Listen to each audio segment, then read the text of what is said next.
final accusation that has been recurring over time. Israel is occupying Palestinian land. Yeah, What do you well, say? they're looking at land, first of all, that you could say goes back to the title deed of 3,500 years ago, back to the time of Abraham. But it's also something that I find very interesting when people say it's occupying someone else's land.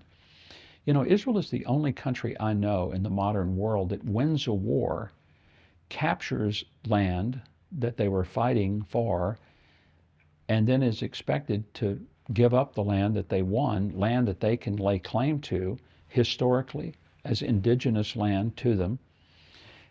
If there really was this desire for, let's say, a Palestinian state, from 1948 until 1967, the land that is in Judea and Samaria was under the control of Jordan. It was part of Jordan. East Jerusalem was part of Jordan. In 1967, Israel wins a war that they were surrounded by Jordan and Egypt and Syria, who all attacked them. They win the war, they take the land. There was 20 years that there could have been a Palestinian state. How come there wasn't? In 2005, Israel completely abandons Gaza. They walk away from it. They say, you can have the whole thing. It's a complete Palestinian state. There was a Palestinian state. It was called Gaza. How did that turn out for them? They voted Hamas in power, who then took the billions and billions of dollars of aid that was given by countries across the planet, including the U.S., and instead of building a wonderful economy, building great scenery and extraordinary capacity, as they had some of the most beautiful beaches in all of the world, they in turn built a tunnel system that is larger than the London Underground, not for the purpose of transporting people or making a subterranean subway, but to hide weaponry and to hide their savage terrorists so that one day they could do what they did on October 7th, and that's run over and murder as many Jews as they possibly could.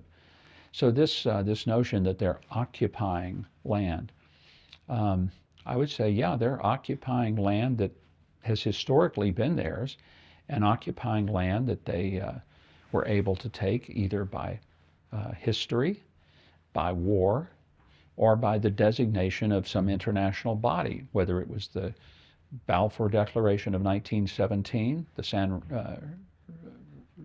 Remo Declaration of 1923, the UN Declaration of 1948. Pick one. And, it's hard then to blame that it's Israel's fault that it's living on land that it rightfully has by any number of mechanisms. The idea of a two-state solution is built on the premise that Israel gives up land and in return it gets peace. Yeah. Do you believe in that? I wish I did. It would be nice to say that's everyone's going to live happily ever after like a fairy tale. But Israel has given up land. They've given up an enormous amount. And they have very little. First of all, Israel's total real estate in the world is a sliver of land that is smaller than the state of New Jersey. It is also a piece of land that is a tiny amount compared to how much Muslim countries control. Right now, Muslim-controlled countries have 644 times the amount of land that Israel has. So if people say we need a Palestinian state, okay, where will it be? What are the boundaries? Show me on a map exactly where it falls. And how does it work so that Israel still has some security guarantee if the nation that is established, this Palestinian nation, continues to pay people to murder Jews and gives them a lifetime pension and teaches children in the public schools of the Palestinian Authority that it is a wonderful and blessed thing to kill a Jew. If you have that being created and baked into the culture, how close then do you want that country, if you will, you create to work? The Oslo Accords were supposed to create this two-state aspiration, but what's happened is that rather than things getting better, there were still massive terrorist attacks. People forget that in the year 2000, when Bill Clinton was president, He had Yasser Arafat. He had Ehud Barak, the Israeli prime minister. The Israelis put 96% of the land on the table and said, here, we'll give it up. You can have it. We'll walk away. You get all of East Jerusalem, basically everything they wanted. Arafat said no, because it never has been about what the Palestinians got. It was about making sure that Israel didn't get it.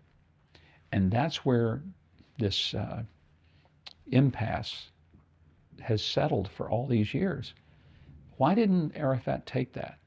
I think it goes back to what Golda Meir said in 1973. She said, we'll have peace in the Middle East when Arab mothers love their own children more than they hate ours.